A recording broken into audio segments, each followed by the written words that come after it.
ప్రభునందు ప్రియ దేవుని బిడ్డలారా, ప్రభు నామన మీకు శుభములు.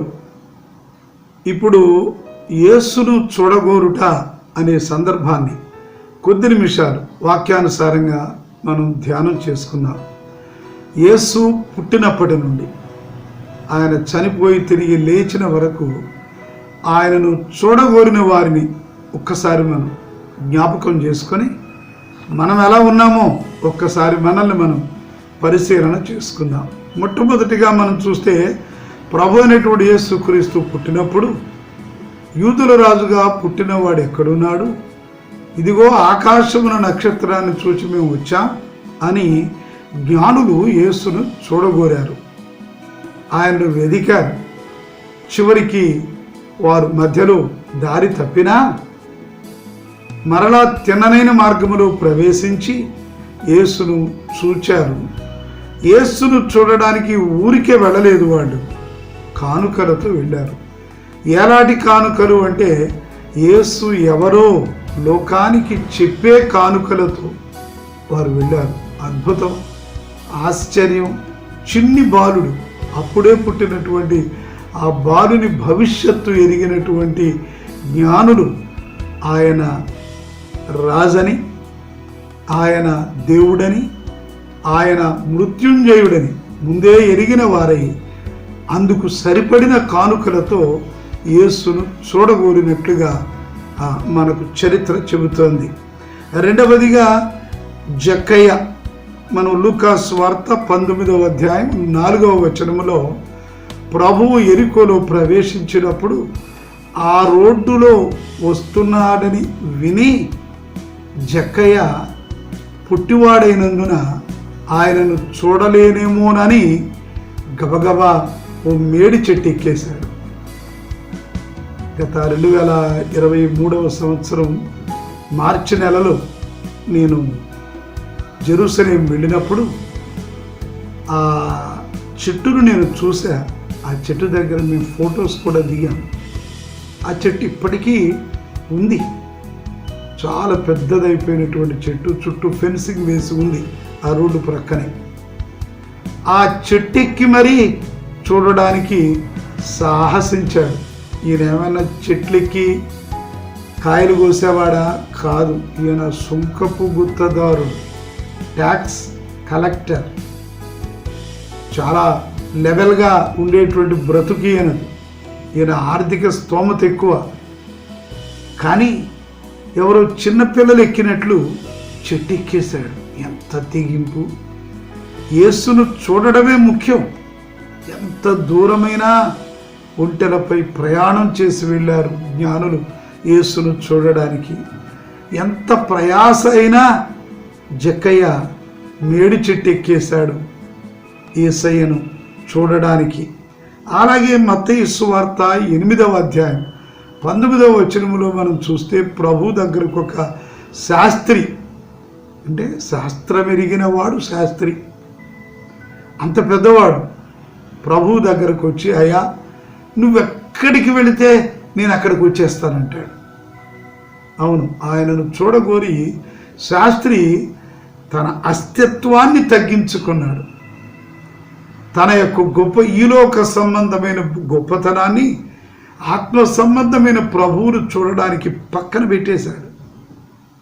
ఇంకా మనం చూస్తే యోహాను సువార్త 12వ అధ్యాయం 21వ వచనం, లేదా ఆ చుట్టుప్రక్క ప్రాంతం అంతా కూడా మనం చూస్తే అక్కడ హెలేనీయులు యేసును చూడగోరి ఒకరిపై పడి ఒకరు పరిగెట్టినట్లుగా గుంపులు గుంపులుగా మనం చూస్తాం. అక్కడ లాజరును లేపిన అద్భుతం జరిగినప్పుడు ఆయన్ను చూడడానికి అక్కడ ఉన్నటువంటి హెలేనీయులు అందరూ కూడా, ఆ ప్రజలందరూ, చుట్టుప్రక్కల ఉన్న వారందరూ ఎగబడ్డారు అని మన భాషలో చెప్పుకోవడానికి. వారందరూ కూడా యేసును చూడగోరి పరుగులు పెట్టినట్లుగా మనం చూస్తున్నాం. సరే, అక్కడ వరకు యేసయ్య పుట్టినప్పుడు చూడడానికి వెళ్ళారు. ఆయన సేవలో ఉన్నప్పుడు చూడ్డానికి వెళ్ళారు. ఆయన చనిపోయిన తర్వాత తిరిగి లేచినప్పుడు చూడ్డానికి మగ్దలేనే మరియ పరిగెట్టింది. యోహాను సువార్త 20వ అధ్యాయంలో మనం చూస్తే అక్కడ ప్రభు పునరుత్థానుడై లేచినప్పుడు ఆయనను చూడడానికి పరిగెట్టింది మగ్దలేనే. మగ్దలేనే స్త్రీ కదా. ఈరోజు కూడా స్త్రీలను మనం సమాధి దాకా రానియం.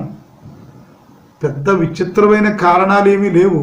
వారు బలహీనులు, సమాధి చేయడానికి ఇబ్బంది పడతారు లేదా మనల్ని ఇబ్బంది పెడతారు అనే ఉద్దేశంతో స్త్రీలను సమాధుల తోటకు రానియం, దేవాలయం దగ్గరనే ఆపేస్తూ ఉంటాం.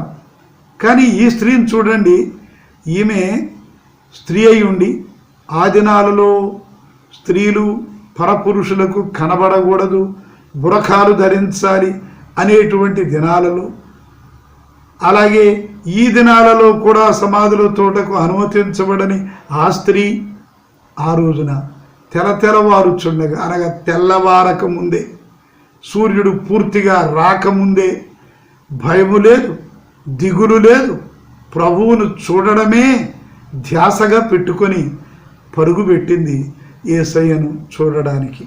ప్రభునందు ప్రియ, ఈ వాక్యమును వింటున్న సహోదరుడా, సహోదరి, జ్ఞాపకం చేసుకో. జ్ఞానులు ప్రభువును చూడడానికి కానుకలతో వెళ్ళారు. జక్కయ్య యేసును చూడడానికి చెట్టెక్కే సాహసం చేశాడు. శాస్త్రి తన యొక్క ఈలోక సంబంధమైన స్థాయిని తగ్గించుకుని మరి యేసును చూడడానికి వచ్చాడు. హెలేనీయులు అద్భుతం చేసిన అద్భుతకరుణ్ణి చూడడానికి పరుగులు పెట్టారు. అలాగే మగ్దలేని మరియ మరణాన్ని జయించి తిరిగి లేచిన ప్రభువును చూడడానికి తన సమస్తాన్ని విడిచిపెట్టేసింది. అక్కడున్న ఆ దినాలలో ఉన్న పద్ధతులు, స్త్రీలు బయటికి పోకూడదు, తెల్లవారుజామున అసలు పోకూడదు, లేదా స్త్రీ ఒక్కతే సమాధుల తోటకు పోకూడదు, ఇలాంటి అనేకమైన నిబంధనలను అతిక్రమించి ప్రభువును చూడడానికి వెళ్ళింది. ఇలా ఈ ప్రభువును చూడడానికి వెళ్ళిన వాళ్ళని మనం చూస్తే అందరూ ప్రభువును చూశారు, ప్రభు దగ్గరకు వెళ్ళారు, వారు తెగింపుతో ప్రభు దగ్గరకు వెళ్ళారు, చూశారు. మరి మనం కూడా ప్రతి ఆదివారం దేవాలయాలకు వెళుతున్నాం. సరే, రోజు సంగతి అలా ఉంచి ఆదివారమైనా ప్రభువును చూచి తిరిగి వస్తున్నారా? ఒక్కసారి మీ గుండెల మీద చేయి వేసుకొని ఈ వాక్యాన్ని వింటున్న వారందరూ దయచేసి మిమ్మల్ని మీరు పరిశీలన చేసుకోవాలి. తప్పదు. ఎన్నాళ్ళు గడుపుతాం? ఏదో ఒకట్లే వెళుతున్నాం వస్తున్నామని ఎన్నాళ్ళు గడుపుతారు? నో, సమయం లేదు. ప్రభువు రానయ్యున్నాడని గగ్గోలు పెడుతున్నారు సేవకులు లోకమంతా. అవును, సమయం రాబోతోంది. ఎప్పుడు చూస్తావు ప్రభువును? కేవలం దేవాలయంలో యేసు ప్రభు బొమ్మలు చూస్తే సరిపోతుంది అనుకుంటున్నావా? నో, దేవుడు ఆత్మ కనుక ఆయనను ఆరాధించువారు ఆత్మతోనూ సత్యముతోనూ ఆరాధించాలి. జాగ్రత్త. దేవాలయానికి వెళ్ళావంటే ప్రభువును చూచిరా, లేకపోతే ఊరికే వెళ్ళి ఊరికే వచ్చేస్తే ఏమిటి ప్రయోజనం? జాగ్రత్త. యేసును చూచేవారిగా మీరు ఉండాలి. చూడడానికి ఇప్పుడు నేను చెప్పిన వారి వలె తెగింపుతో ప్రభు దగ్గరకు వెళ్ళాలి. మన కానుకలతో ప్రభు దగ్గరకు వెళ్ళాలి. మన కానుకలు ప్రభువును హెచ్చించేవిగా, లోకానికి ప్రభువును ప్రకటించేవిగా మన కానుకలు ఉండాలి.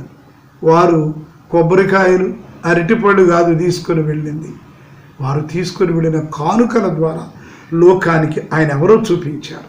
అవును, మన కానుకలు, మన ప్రవర్తన, మన దేవాలయ ప్రవేశం, ఇవన్నీ కూడా ప్రభువును ఇతరులకు ఆయన గొప్పతనాన్ని, ఆయన దైవత్వాన్ని చూపించేవిగా ఉండాలి. అలా ప్రభువును చూడడానికి దేవాలయాలకు రండి. అక్కడ ప్రభువును వాస్తవంగా నిజంగా చూడండి. ఆయన ద్వారా ఆశీర్వదించబడండి. అలాగున ప్రభువును చూడగోరడానికి అనేక మందిని మనం ప్రోత్సహించే వారిగా కూడా ఉండాలి. మనం చూడాలి, ఇతరులు చూచేటట్లుగా ప్రోత్సహించే వారిగా ఉండాలి. అలాగున యేసును చూడగోరండి, చూడండి, ఇతరులకు చూపించే ప్రయత్నం చేయండి. అలాగున త్రియేక దేవుడు మిమ్మందరినీ దీవించునుగాక. ప్రార్థించుదము. పరిశుద్ధుడైన మా దేవ, మీ పాదములకు వందనములు తండ్రి. నాయన, నిన్ను చూడగోరిన జ్ఞానుల దగ్గర నుండి మగ్దలేని మరియ వరకు కొందరిని మేము జ్ఞాపకం చేసుకున్నాం. మేము కూడా, అనగా ఈ వాక్యాన్ని వింటున్న వారందరూ కూడా వాస్తవంగా నిన్ను చూడగలిగిన శక్తి, ఆత్మీయ జ్ఞానం ఆ బిడ్డలకు దయచేయమని, వీరు చూడడమే కాదు అనేక మందికి నిన్ను చూపించువారిగా వారుండునట్లుగా, నీ కొరకు సాక్షులుగా ఉండునట్లుగా ఈ వాక్యాన్ని వినిన ప్రతి వ్యక్తిని మీరు ఆదరించండి, ఆశీర్వదించండి, ప్రోత్సహించండి తండ్రి. ఈ బిడ్డల యొక్క ప్రతి అవసరత తీర్చుమని, అస్వస్థత నుంచి స్వస్థతను ప్రసాదించుమని, ప్రతి ఇబ్బంది నుంచి విడుదల కలుగ చేయమని యేసు నామమున వేడుకొని ప్రార్థన చేయుచున్నాము తండ్రి. ఆమేన్. తండ్రి యొక్క దయ, కుమారుని యొక్క ప్రేమ, పరిశుద్ధాత్మ నిత్య సహవాసము సదాకాలము మనకందరికీ తోడయుండునుగాక. ఆమేన్.